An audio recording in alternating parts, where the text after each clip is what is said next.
우리 함께 찬송가 288장 찬양하시겠습니다.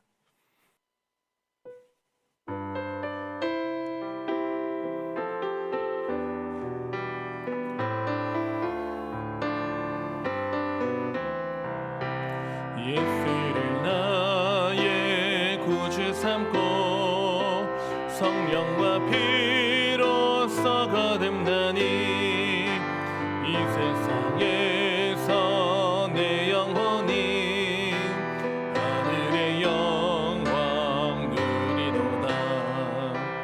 이것이 나의 간증이요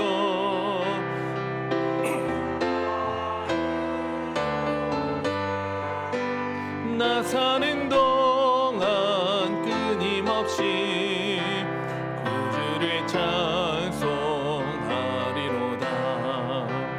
온전히 주께 맡긴 내 영 사랑의 음성을 듣는 중에 천사들 왕래하는 것과 하늘의 영광 보리로다. 이것이 나의 간증이요 이것이 나의 찬송일세. 나 사는 동안 끊임없이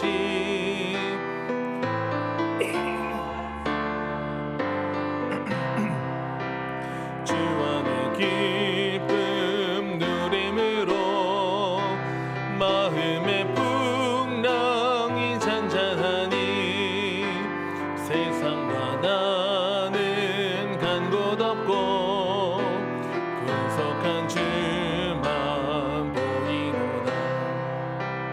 이것이 나의 간증이요 이것이 나의 찬송일세. 나 사는 동안 끊임없이 구주를 찬송하리로다.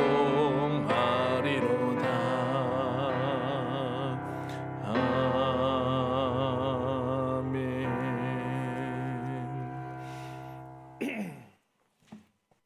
하나님 말씀 로마서 2장 25절부터 우리 끝절 29절까지의 말씀입니다.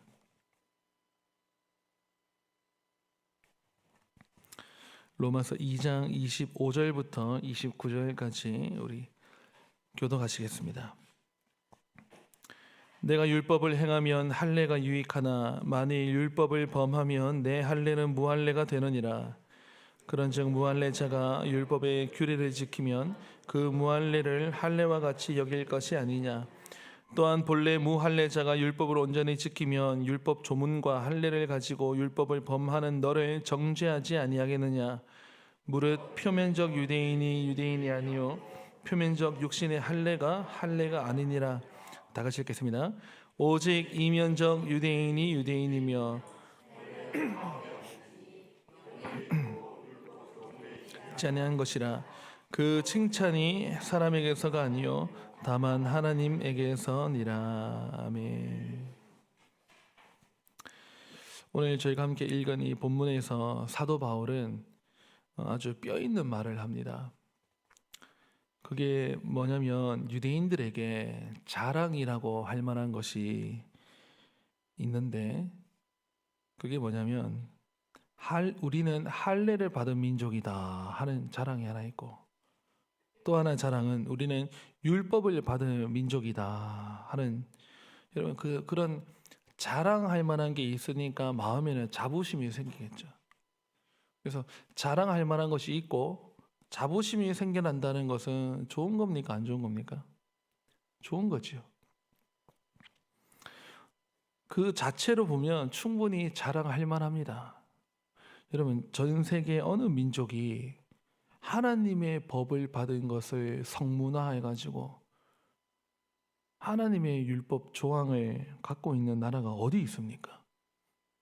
이제 우리가 이제 그 율법을 다 성경으로 우리가 받긴 받았지만 이게 우리나라를 대표하는 헌법은 또 아니지 않습니까? 그러니까 세계 민족 중에서 모세로부터 그 모세가 지금으로부터 3,500년 전인데 그때 하나님께로부터 계시를 받았다 하는 것은 충분히 자랑할 만합니다. 그런데 여러분, 그런 자랑이 어떻게 되면은 반대로 욕이 되겠습니까? 자랑하는 그 속을 들다봤는데 그 속 내용이 알차지가 않은 거예요. 못 따라오는 거예요. 그러니까 겉과 속이 다를 때 우리 예전에 뭐 흔히 하시는 말씀이 소문난 잔치집에 먹을 게 있대요, 없대요?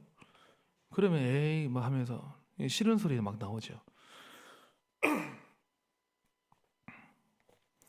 막 대단하게 대단한 자랑을 했는데 그 속 내용물이 못 따라올 때 좀 아쉽지요. 여러분, 할례가 무엇이겠습니까? 할례가 뭐냐면 아브라함 때 창세기 17장부터 할례란 말이 나오거든요. 하나님께서 아브라함에게 너 할례를 받아라 그래요. 할례를 받는데 그 방식을 어떻게 하냐면 남자의 생식기의 포피를 벗겨내는 거, 잘라내는 거예요. 잘라내는 것으로 시작을 해서 그 의미는 무슨 의미가 되냐면 점차 이제 발전을 하는데 우리는 하나님의 사람들이다 하는 표식으로 남자 생식기의 포피를 잘라내는 그런 할례를 시행을 합니다. 그게 이제 전통이 됐습니다. 그래서 성경 나중에 이게 역사 쭉 흘러가면 다윗 때 돼가지고 뭐 성경 도처에 다윗도 그렇고 도처에서 하는 소리가 맨날 이 할례 받지 않은 이 민족 하면서 이 할례 받지 않은 이 사람들 하면서 할례와 할례 받지 않은 사람을 이렇게 나누기 시작한 것입니다. 그런데 여기까지는 뭐 그렇게 나쁜 건 없습니다. 뭐 나쁘진 않습니다. 할례를 받았다는 거 또 안 받은 거 뭐 그렇게 구분될 수 있죠. 문제는 할례를 받았다는 것은 모세 이후로부터는 해가지고는요. 모세 이후로부터는 율법을 이제 받지 않습니까? 시내산에서 율법을 받은 민족이 된다는 그런 이제 표식이 되는 거예요. 그래서 할례 이꼴 우리는 하나님의 율법대로 사는 사람들 이렇게. 근데 문제는 우리가 구약 성경에 좀 아시는 분들은 눈으로 봐왔지만 나중 되면 이 이스라엘 백성들이 하나님의 율법을 갖다 버리고 제사도 온전하게 안 드리고 다시 말하면 하나님을 무시하고 경시하며 살아갑니다. 그러니까 하나님의 법을 지킨다 이거는 이제 뭐 완전 무너진 지 오래고 하나님은 무시되고 경시되는데 할례는 그 전통은 계속 내려와요. 그래서 예수님 때까지 오게 되면은 사도 바울 무할례라는 말이 나옵니다. 할례와 무할례 이렇게까지 이제 완전 상반되게 딱 나옵니다. 무할례 왜 나오냐? 이런 복음을 전하잖아요, 바울이. 복음을 전하면 복음이 이방으로 흘러가는 거잖아요. 그러면 이방 사람들은 복음을 들을 수 있죠. 복음을 듣고 복음을 기뻐하면서 복음을 맛있게 막 냠냠 먹습니다. 복음으로 기뻐하는 거예요. 그러면서 이 사람들은요, 복음을 듣고는 예수 안으로 들어오는 거예요. 하나님의 자녀가 되는 권세를 받는 거예요, 이방인도. 그래서 말씀에 순종하라고 하니까 말씀대로 또 순종하면서 살아갑니다. 그런데 이들은 할례가 없어요. 무할례자입니다. 무할례. 이제 이 둘 간에 이제 비교가 생기는 것이죠. 이방인들은 할례, 우리 할례 모르는데 그거 꼭 받아야 되나? 복음만 받으면 되지 뭐 하고 복음으로 기뻐하고 복음으로 이게 본질이죠, 사실은. 그래서 이제 무할례자 이런 말도 나오고 할례 무할례. 할례를 받은 사람 또 할례를 안 받은 사람도 이들 다 복음으로 기뻐하고 복음을 살면 되는 거예요. 이건 표니까. 그런데 여기에서 이제 할례자들은요, 그 할례도 받지 않은 사람들 하면서 이게 탁 벽을 세우는 거죠. 그러고 놓고 가만히 들여다보니까 할례를 받아놓고는 할례 받은 사람들이 더 복음이 없는 거예요. 거꾸로 돼가고 있잖아요. 여기에서 바울이 일침을 가합니다. 뼈 있는 말을 합니다. 혈통상 유대인이라 하면서 이 말은 표면적 유대인이라 이 말입니다. 그러니까 유대인이라 태어나가지고 할례를 다 받고 그런 혈통상 유대인이라 하면서 할례 다 받아놓고는 하나님의 법도 없이 살아가는 이놈들 하면서, 그거는 오늘 성경 읽었죠. 표면적 유대인이다. 그게 중요한 게 아니고 할례를 안 받았어도 하나님의 말씀을 받아가지고 그 복음을 듣고는 하나님의 법을 지키며 살아가는, 차라리 이 무할례자가 더 나은 거 아니냐. 그러니까 본질은 하나님의 말씀대로 사느냐 안 사느냐, 순종하느냐 안 순종하느냐 이거지. 할례가 뭐, 그러니까 여러분, 할례라는 말은 원래는 할례 받았다라는 말은 하나님의 법대로 살아가는 사람인데, 하나님의 법은 무시되고 사라졌는데 할례만 남았어요. 이게 뭐가 의미가 있어요? 그런데 바울 때 되니까 무할례자가 하나님의 법을 기뻐한단 말이에요. 그러니까 차라리 이거 오늘 보면 할례가 무할례가 되고 무할례가 할례 되는 말 아니에요. 이게 무슨 말이냐면 하나님의 법을 기뻐하면서 근데 무할례자예요. 이게 앞으로 할례가 되는 거 아니냐 뜻이. 그리고 너희 할례가, 제가 갑자기 헷갈리네요. 무할례자가 할례가 되는 것이고 할례 너희가 무할례가 되는 것이다. 이런 말을 하는 것입니다. 무할례자가 할례도 안 받았지만 하나님의 법을 잘 지키면 사람들이 저 무할례자와 같이 살아가야 되겠다 할 테니까 그 무할례자가 예전에 인식했던 그 할례 그런 이미지를 갖고 가는 것이고, 너희 할례 받은 이놈들 너희들은 오히려 무할례자가 되는 것이다. 이렇게 뒤바뀐다 이렇게 말하는 것이죠. 여러분, 교회가 교회 되게 하는 표시가 있다면 눈에 보이는 이제 가시적인 표시가 뭐가 있겠습니까? 교회가 교회되는 표시.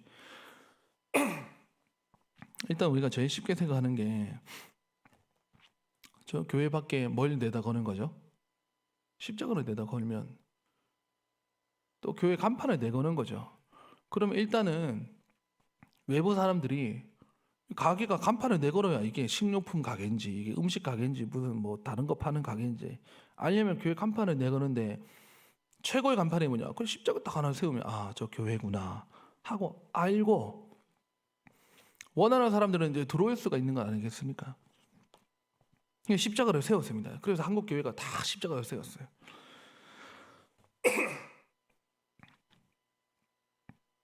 근데 어떤 데 보니까 십자가만 세워놓고 교회가 딴짓하고 있는 거예요. 그러면 그게 교회입니까? 교단 마크도 있고 십자가가 있다 친들 그게 교회입니까? 딴짓한다면, 예배 안 드린다면 그건 교회가 아니지요. 반대로 교회가 아직 십자가도 못 내걸었어요. 이제 막 시작하는 교회가 있다 합시다. 근데 돈이 없어요. 간판도 못 세워요. 그래서 간판도 못 내걸었고 또 십자가도 아직 세우지도 못했습니다. 교회다운 형태가 아무것도 없어요. 근데 그 안에 문 열고 들어가 보니까 그 사람들이 모여가지고 예배하고 찬송하고 기도하고 그 모임을 하고 있는 거예요. 그거 교회입니까? 그건 교회죠. 하나님을 간절히 찾는 사람들이 모여서 기도하고 찬송하고 예배하면 그거야말로 교회죠. 근데 십자가도 안 내걸었는데요. 그건 중요한 거 아니지 않습니까? 또 그런 표시는 나중에 또 다 따라올 수 있는 거고 나중에 걸면 되는 거고, 우리가 그렇게 보듯이. 그럼 여러분, 하나님께서 어느 교회에 찾아오시겠어요? 십자가 세우고 형태가 다 갖췄는데 하나님을 찾는 사람이 하나도 없는 사람들이 500명 앉아 있어요. 또는 어떤 교회는 십자가도 없고 아무것도 없는데 하나님을 간절히 찾는 사람 5명이 있어요. 하나님이 어느 예배당에 오시겠어요? 하나님께서 어디를 기뻐하시겠느냐 이 말이죠. 우리가 이거 꼭 대답을 해야 됩니까? 저와 여러분 다 알지 않습니까? 하나님께서 기뻐하시는 교회가 어느 교회인지. 오늘 사도 바울이 뼈 있는 말을 했는데요. 저희가 거기에 능력을 힘입어 가지고 저도 좀 요즘은요 젊은 사람들 뼈 때린다 그럽니다. 뼈 때리는 말을 하는데 저도 오늘 좀 뼈 때리는 말을 한번 해볼까 합니다. 여러분, 우리 가음정교회를 가음정교회 되게 하는 것이 무엇일까요? 그러려면 하나하나 없애보면 됩니다. 하나하나 없애보면 여러분 남는 거 그게 제일 본질적인 거죠. 교회마다 다 똑같을 겁니다. 제가 이렇게 한번 우리가 하나하나 생각해 봅시다. 교회에 십자가도 없어요. 십자가부터 없어집니다.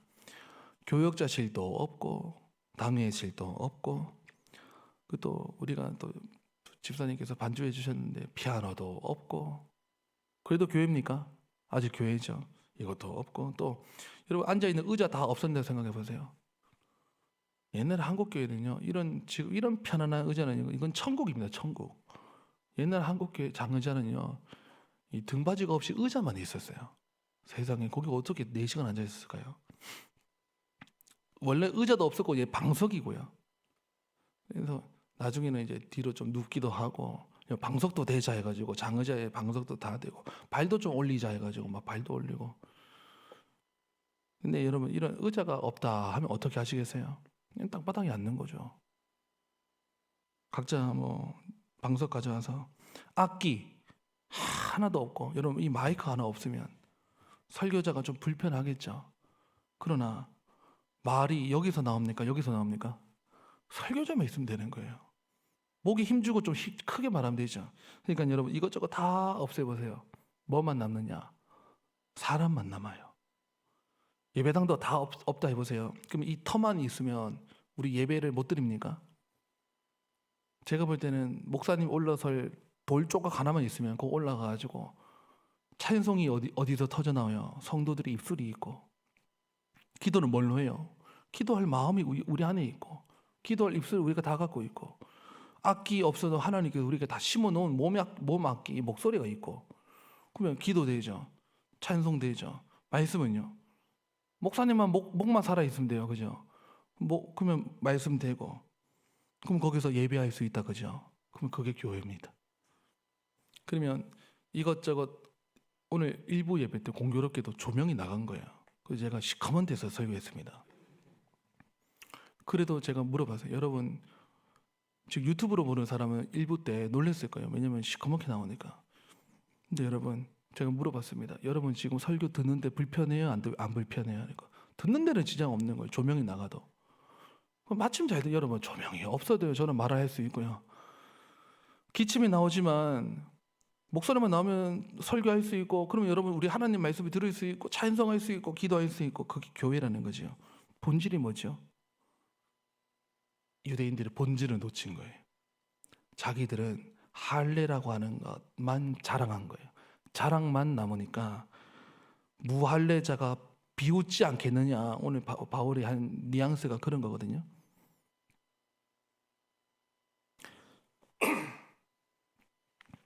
제가 전도사 때 신대원 다니면서요. 그런 이야기를 상당히 많이 들었습니다.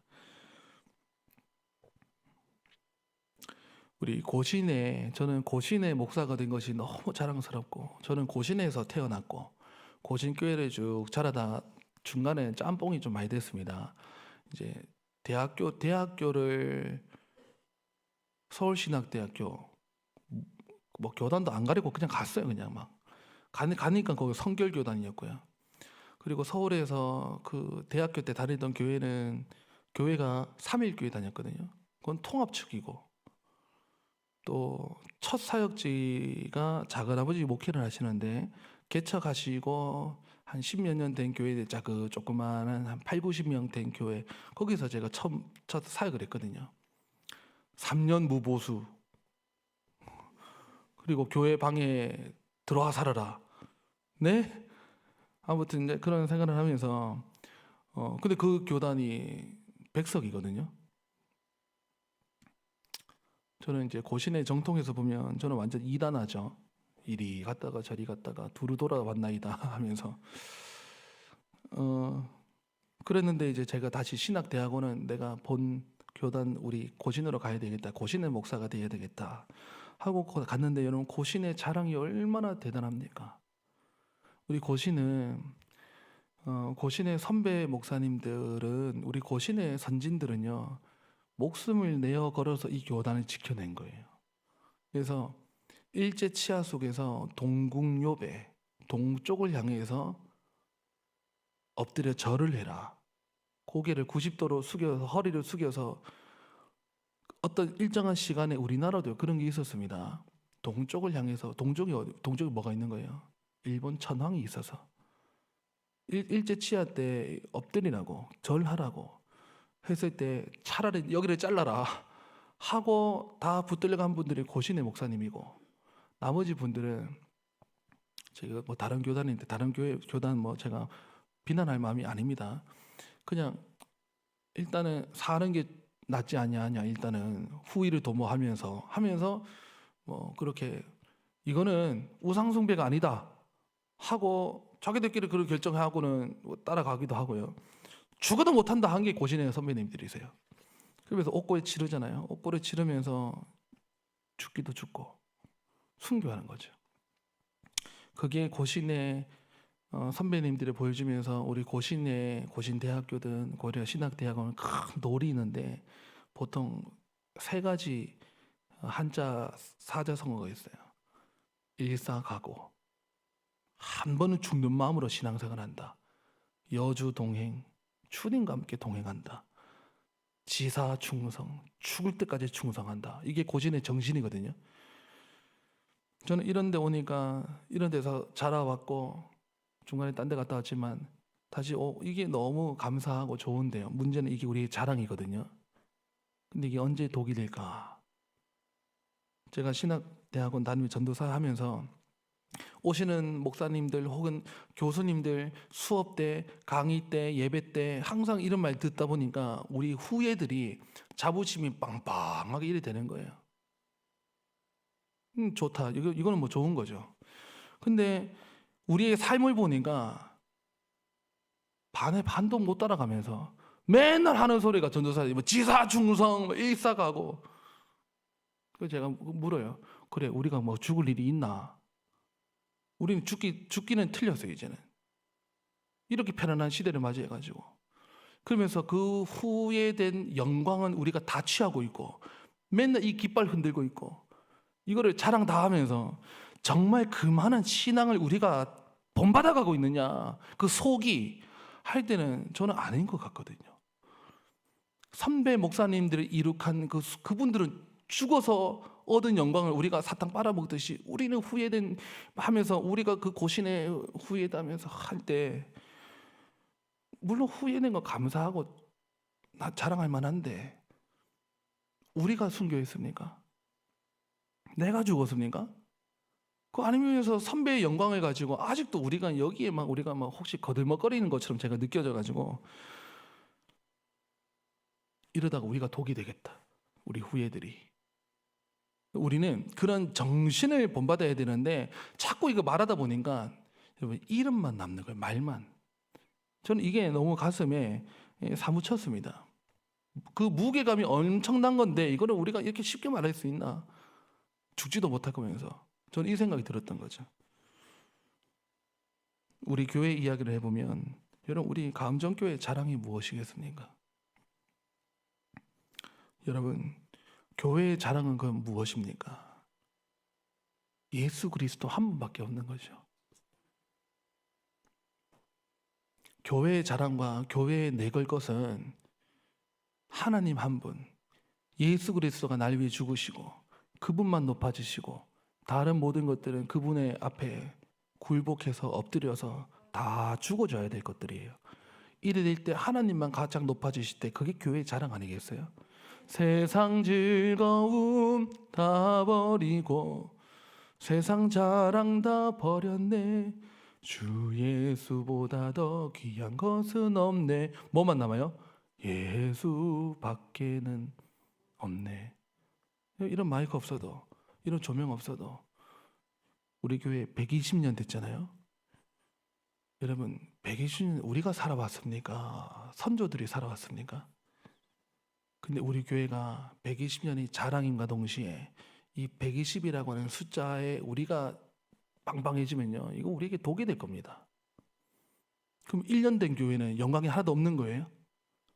제가 아까 그랬잖아요. 5명 모였어도 1년이건 100년이건 500년이건 500년 교회가 타락했으면 그 무슨 영광이 있어요? 우리가 1년이건 120년이 그게 중요한 게 아니고요. 지금 예수님께서 우리에게 말씀하신 게 이런 말씀이 있잖아요. 누구든지 나를 따라오려거든 자기를 자랑하라고 합니까? 날마다 자기를 부인하라고 합니까?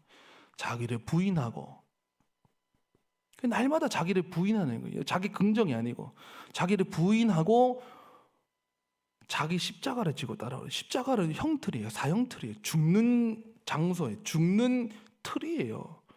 그러니까 자기 등에 짊어지고는 오면서요. 우리가 신앙생활하다가 죽을 판 되면요. 내가 살아야지 하는 게 기독교가 아니고 내가 죽기까지 할지라도 나는 주 예수 그리스도를 부인하지 못한다. 주 예수를 믿으라 너와 내 집에 구원을 얻으리라 하고 그러니까 죽을 각오로 해야 기독교가 힘이 있고 거기에 복음의 역사가 일어나는 거지. 내가 살아야 되는데 어떻게든 이거는 기독교가 아니죠. 그래서 예수님이 예수님을 따라가기 합당한 자들은 누구냐? 십자가를 지고 죽을 수 있는 자. 근데 오늘은 우리 안 죽으려고 그래요. 이러면 여러분 이게 이제 독이 될 겁니다. 이 새벽에 여러분 우리 교회의 자랑, 우리 안에 있는 다른 예수님 아닌 다른 자랑이 세워진 거 없습니까? 여러분 교회에 트로피 있으면 안 되는 거예요. 뭐 교회 트로피 있을 리도 만무하지만 손흥민 아버지가 손웅정 씨가 손흥민 키울 때 막 각종 대회에서 다 받아오잖아요. 싸그리 다 갖다 버립니다. 집에 트로피 하나가 없다는 거예요. 그 손웅지 아버지가 쓴 책이 있거든요. 제가 그거 보고 감동을 받았어요. 야, 얘 참 멋진 사람이다. 우리 아들 절대 월클 아닙니다. 월드 클래스 아닙니다. 월드 클래스 소리 우리 아들이 거기 몇 번 듣게 되면은 지가 세계에서 좀 되는 애인 줄 알고 훈련도 거부하고 자기 사생활 즐기고 이러면 이제 벌써 축구 선수는 거기 본질적으로 아니다. 이래 빠질까봐 자기 아들을 어떻게든 맨날 훈련, 인성, 그리고는 맨날 연습. 세계적으로 각광을 받아도 집에 오면은 넌 연습 또. 왜 그런 거죠? 본질적 그 사명 놓치지 않으려고. 그래서 우리 감정교회도 여러분 다른 자랑할 만한 거 다 갖다 버려야 됩니다. 아니 우리 보고 죽으라고 하는데 갖다 못 버립니까? 갖다 버릴 수 있잖아요. 우리가 살아 있잖아요. 그 다 갖다 버려야 돼요. 예수님 가장 높아진 거 이 외에는 다 갖다 버려야 됩니다. 어떤 교회 가면 막 그 간판으로 해가지고 교회에 막 액자 쫙 둘러가지고 그 교회에 자랑할 만한 거 저는 그 별 필요 없다고 봅니다. 교회가 아무것도 뭐 증명해내는 거 아무것도 없어야 돼요. 예배하는 공동체 되면 되고 하나님 임재하시는 공동체 그게 자랑이 돼야 되지. 우리 교회 뭘로 다른 걸로 자랑하시겠어요? 규모로 자랑하겠습니까? 이 규모 나중에 만약에 50년 뒤에 만약에 넘어가가지고 우리 자녀 후손들 될 때에는 문을 닫는 교회가 되거나 아니면 이게 서커스장이 되거나 공연장이 되거나 얼마나 배 아픕니까? 그런 교회가 안 되려면 이 본질적 사명을 우리가 붙들어야 되는. 그러니까 이 유대인들이 할례 하나 붙들고 자랑하고 있으니 우리 감정교회 성도님들 여러분 우리는 죄인입니다. 다 죽어야 돼요. 근데 우리 버젓이 살아있잖아요. 그러니까 마음으로라도 자기를 부인하고 자랑은 예수님만 자랑하고 하나님의 역사만 자랑하고 간증하고 하나님만 높아주시고 그러해야 하나님께서 기뻐하시는 교회가 됩니다.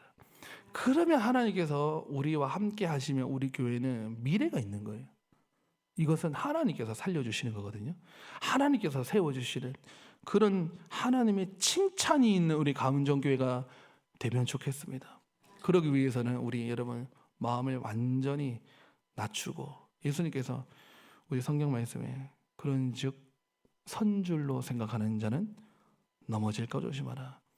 그래서 우리가 섰다 생각하면 항상 주여 하고 자기를 부인하고 엎드릴 때 하나님께서 이 모임 가운데 기도 가운데 여러분의 심령 속에 찾아오실 줄 믿습니다.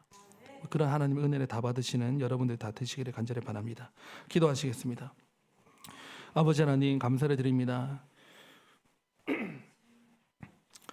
하나님 이 계절이 바뀌고 아침 저녁으로 해가 뜨고 해가 지는 시간이 바뀌고 온도가 바뀌고 여러 가지가 바뀌면서 그래도 저희들의 발걸음은 일향 하나님의 집을 찾고 새벽이면 눈을 뜨면 제일 먼저 하나님 앞에 나와서 우리 첫 입술을 찬양하는 데 쓰고 기도하는 데 올려드리고 우리의 귀를 세상 뉴스 듣기 보다 하나님 말씀 먼저 듣도록 이곳에 불러주시니 감사합니다. 하나님, 그러나 우리도 모르게 우리 속에 자랑할 만한 것, 이런 것들이 교만의 재료가 되어서 자만하고 교만한 그런 우리 속에 재료들이 혹시 바벨탑처럼 쌓아져 가는 거 아닌가 모르겠습니다. 주여, 우리를 꺾어 주시옵소서. 포피를 잘라내듯이 주여, 우리 안에 자라난 모든 예수님 자랑 아닌 것들, 예수님보다 높아진 것들 다 잘라내는 오늘 마음의 할례를 다 시행하도록 도와주시옵소서. 그래서 오직 높으신 것은 하나님만 높아지고 주 예수 이름만 높아질 때에 하나님께서 우리를 기뻐하실 줄 믿습니다. 하나님, 우리가 죄인 되었다 자처할 때 그 죄인을 찾아오시는 예수님, 우리가 높아져서 우리가 세상 영광, 교회의 영광 다 누리면 하나님이 오히려 들어오실 곳이 없을 텐데, 우리가 부인하고 주여 이 죄인을 하고 고개 숙일 때 하나님께서 우리를 찾아오셔서 우리를 의인되게 하실 줄 믿습니다. 그런 역설적 진리 복음을 감사히 여기고 기뻐하면서 하나님, 우리 교회를 붙들어 주시옵소서 하고 엎드리는 기도하는 여종과 남종들의 기도를 들으셔서 우리 감정교회도 미래가 있게 하여 주시옵소서. 새로운 담임 목사님 오셔서도 하나님 창창한 미래를 열어 주시옵소서. 그래서 복음으로 흥왕하고 복음으로 부흥하는 그런 우리 감정교회가 되도록 도와주시고, 기도하는 주의 종들의 마음을 하나님 불타오르게 하셔서 성령으로 오직 충만한 예수로 충만한 우리 주의 성도들 되게 하여 주시옵소서.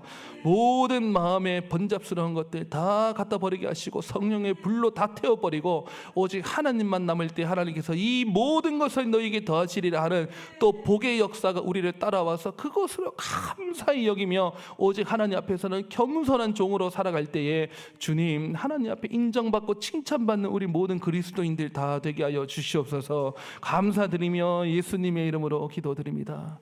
아멘. 하나님 앞에 자유롭게 기도하시겠습니다.